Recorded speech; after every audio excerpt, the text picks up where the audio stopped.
They started arriving soon after 6 o'clock, the women of Barracks 28, tired, sweat-stained, and dirty from the long forced labor details.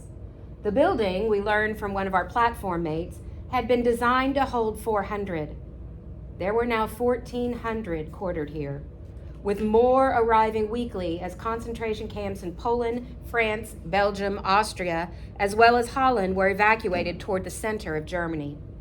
There were 9 of us sharing our particular square, designed for 4, and some grumbling as the others discovered they would have to make room for Betsy and me.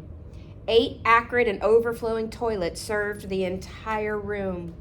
To reach them, we had to crawl not only over our own bedmates, but over those on the other platforms between us and the closest aisle, always at the risk of adding too much weight to the already sagging slats and crashing down on the people beneath.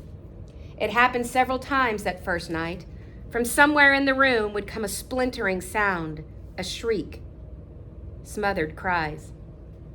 Even when the slats held, the least movement on the upper platforms sent a shower of dust and straw over the sleepers below, followed by a volley of curses.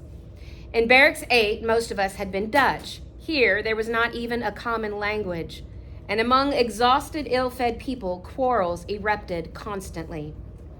There was one raging now as the women sleeping nearest the windows slammed them shut against the cold. At once, scores of voices demanded that they be raised again. Brawls were starting all up and down that side of the room. We heard scuffling, slaps, and sobs. In the dark, I felt Betsy's hand clasp mine. "Lord Jesus," she said aloud, "send your peace into this room. There has been too little praying here. The very walls know it. But where you come, Lord, the spirit of strife cannot exist." The change was gradual, but distinct. One by one, the angry sounds led up. "I'll make you a deal," the voice spoke German with a strong Scandinavian accent.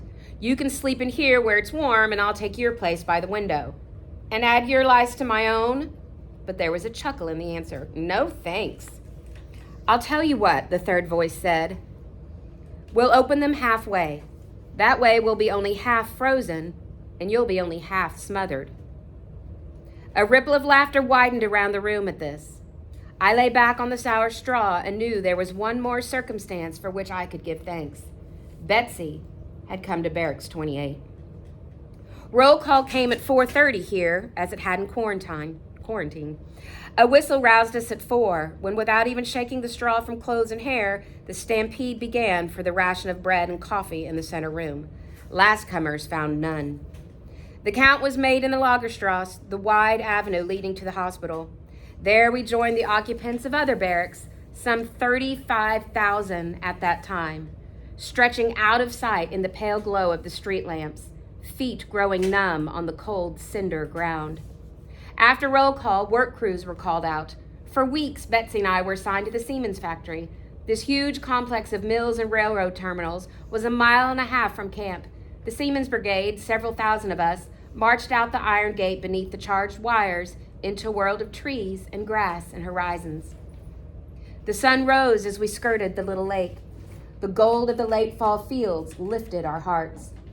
The work at Siemens, however, was sheer misery. Betsy and I had to push a heavy handcart to a railroad siding, where we unloaded large metal plates from a boxcar and wheeled to a receiving gate at the factory. The grueling workday lasted 11 hours.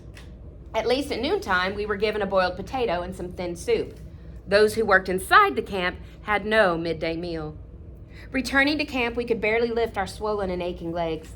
The soldiers patrolling us bellowed and cursed, but we could only shuffle forward inches at a step. I noticed again how the local people turned their eyes another way. Back at the barracks, we formed yet another line. Would there never be an end to columns and waits to receive our ladle of turnip soup in the center room? And then as quickly as we could for the press of people, Betsy and I made our way to the rear of the dormitory where we held our worship service. Around our own platform area, there was not enough light to read the Bible, but back here, a small light bulb cast a wan yellow circle on the wall, and here an ever larger group of women gathered. There were no services like the others, these times in Barracks 28. A single meeting might include a recital of the Magnificat in Latin by a group of Roman Catholics, a whispered hymn by some Lutherans. and a sotto voce chant by Eastern Orthodox women. With each moment, the crowd around us would swell, packing the nearby platforms, hanging over the edges, until the high structures groaned and swayed.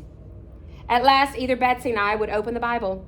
Because only the Hollanders could understand the Dutch text, we would translate aloud in German, and then we would hear the life-giving words passed back along the aisles in French, Polish, Russian, Czech, and then back into Dutch. They were little previews of heaven, these evenings beneath the light bulb. I would think of Haarlem, each substantial church set behind its wrought iron fence and its barrier of doctrine. And I would know again that in darkness, God's truth shines most clear. At first, Betsy and I called these meetings with great timidity, but as night after night went by and no guard ever came near us, we grew more bold. So many now wanted to join us that we held a second service after evening roll call. There on the Lagerstrasse, we were under rigid surveillance, guards in their warm wool capes marching constantly up and down. It was the time in the center room of the barracks, half a dozen guards or camp police always present. But in the dormitory, there was almost no supervision at all. We did not understand it. Another strange thing was happening. The divitamin bottle was continuing to produce drops. It scarcely seemed possible, so small a bottle, so many doses a day. Now, in addition to Betsy, a dozen others on our pier were taking it. My instinct was always to hoard it. Betsy was growing so very weak. But others were ill as well. It was hard to say no to eyes that burned with fever, hands that shook with chill. I tried to save it for the very weakest, but even these too numbered 15, 20, 25. And still, every time I tilted the little bottle, a drop appeared at the tip of the glass stopper. It just couldn't be. I held it up to the light, trying to see how much was left, but the dark brown glass was too thick to see through. There was a woman in the Bible, Betsy said, whose oil jar was never empty. She turned to the Book of Kings, the story of the poor widow of Zarephath, who gave Elijah a room in her home. The jar of meal wasted not, neither did the cruse of oil fail, according to the word of Jehovah, which he spoke by Elijah. Well, but wonderful things happened all the time through the Bible. It was one thing to believe that such things were possible thousands of years ago, another to have it happen now, to us, this very day. And yet it happened, this day, and the next, and the next, until an awed little group of spectators stood around watching the drops fall onto the daily rations of bread. Many nights I lay awake in the shower of straw dust from the mattress above, trying to fathom the marvel of supply lavished upon us. Maybe, I whispered to Betsy, only a molecule or two really gets through that little pinhole, and then in the air it expands. I heard her soft laughter in the dark. Don't try too hard to explain it, Corey. Just accept it as a surprise from a father who loves you. And then one day, Meen pushed her way to us in the evening food line. Look what I've got for you. Meen was a pretty young Dutch woman we had met in Vught. She was assigned to the hospital and often managed to bring to Barracks 28 some stolen treasure from the staff room. A sheet of newspaper to stuff in a broken window, a slice of bread left untouched on a nurse's plate. Now we peered into the small cloth sack she carried. Vitamins, I cried, and then cast an apprehensive glance at the camp policeman nearby. Yeast compound, I whispered. Yes, she hissed back. There were several huge jars. I emptied each just the same amount. We gulped the thin turnip water, marveling at our sudden riches. Back at the bunk, I took the bottle from the straw. We'll finish the drops first, I decided. But that night, no matter how long I held it upside down or how hard I shook it, not another drop appeared. On the 1st of November, a coat was issued to each prisoner. Betsy's and mine were both of Russian make, probably once trimmed with fur. Thread showed where something had been torn from the collars and cuffs. Call-ups for the Siemens factory had ceased, and we speculated that it had been hit in one of the bombing raids that came within earshot almost nightly now. Betsy and I were put to work leveling some rough ground just inside the camp wall. This, too, was back-breaking labor. Sometimes, as I bent to lift a load, my heart cramped strangely. At night, spasms of pain gripped my legs. But the biggest problem was Betsy's strength. One morning, after a hard night's rain, we arrived to find the ground sodden and heavy. Betsy had never been able to lift much. Today, her shovelfuls were microscopic, and she stumbled frequently as she walked to the low ground where we dumped the loads. "Schneller!" a guard screamed at her. "Can't you go faster?" Why must they scream? I wondered as I sank my shovel into the black muck. Why couldn't they speak like ordinary human beings? I straightened slowly, the sweat drying on my back. I was remembering where we had first heard this maniac sound. The Baye, in Tante Jan's rooms, a voice coming from the shell-shaped speaker, a scream lingering in the air even after Betsy had leapt to shut it off. "Loafer, lazy swine!" The guard snatched Betsy's shovel from her hands and ran from group to group of the digging crew, exhibiting the handful of dirt that was all Betsy had been able to lift. "Look what Madame Baroness is carrying. Surely she will overexert herself." The other guards and even some of the prisoners laughed. Encouraged, the guard threw herself into a parody of Betsy's faltering walk. A male guard was with our detail today, and in the presence of a man, the women guards were always animated. As the laughter grew, I felt a murderous anger rise. The guard was young and well-fed. Was it Betsy's fault that she was old and starving? But to my astonishment, Betsy too was laughing. "That's me, all right," she admitted. "But you'd better let me totter along with my little spoonful, or I'll have to stop altogether." The guard's plump cheeks went crimson. "I'll decide who's to stop." And snatching the leather crop from her belt, she slashed Betsy across the chest and neck. Without knowing I was doing it, I'd seized my shovel and rushed at her.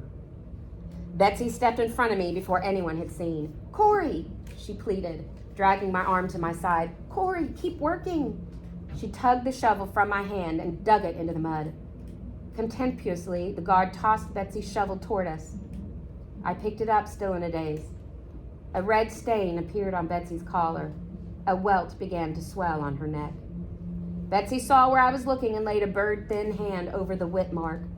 "Don't look at it, Corey. Look at Jesus only." She drew away her hand. It was sticky with blood. In mid-November, the rain started in earnest. Chill, drenching, day-long downpours that left beads of moisture even on the inside walls. The Lagerstrasse was never dry now, even when the rain let up. Deep puddles stood in the road. We were not allowed to step around them as the ranks were formed. Often we stood in water up to our ankles, and at night the barracks reeked with rotting shoe leather. Betsy's cough began to bring up blood. We went to sick call at the hospital, but the thermometer registered only 102 degrees, not enough to admit her to the wards. Alas for my fantasies of a nurse and a dispensary in each barrack. This large bare room in the hospital was where all the sick in the camp had to assemble, often standing outside in the rain for hours just to get to the door. I hated the dismal place full of sick and suffering women, but we had to go back again and again, for Betsy's condition was growing worse. She was not repelled by the room as I was. To her, it was simply a setting in which to talk about Jesus, as indeed was every place. Wherever she was, at work, in the food line, in the dormitory, Betsy spoke to those around her about his nearness and his yearning to come into their lives. As her body grew weak, her faith grew more bold. And sick call was such an important place, Corey. Some of these people are at the very threshold of heaven. At last one night, Betsy's fever registered over the required 104 degrees. There was another long wait until a nurse appeared to lead her and half a dozen others into the hospital proper. I stayed with them as far as the door to the ward and then made my way slowly back to the barracks. As usual, as I stood in the door of the dormitory, it reminded me most of an anthill. Some women were already asleep after the long workday, but most were stirring about, some waiting for a turn at the toilets, others picking lice off themselves and their neighbors. I twisted and squirmed through the crowded aisles to the rear where the prayer service was just ending. Nights when Betsy and I reported to sick call, we left the Bible with Mrs. Veelmaker, a saintly Roman Catholic woman from The Hague who could render the Dutch words in German, French, Latin, or Greek. Women crowded around me asking after Betsy. How was she? How long would she have to stay? Lights out blew and the scramble into the bunks began. I hoisted myself to the middle tier and crawled across those already in place. What a difference Betsy had come to this room. Where before this had been the moment for scuffles and cursing, tonight the huge dormitory buzzed with, "Sorry, excuse me, and no harm done." I found our section in the dark and squeezed into a spot in the middle.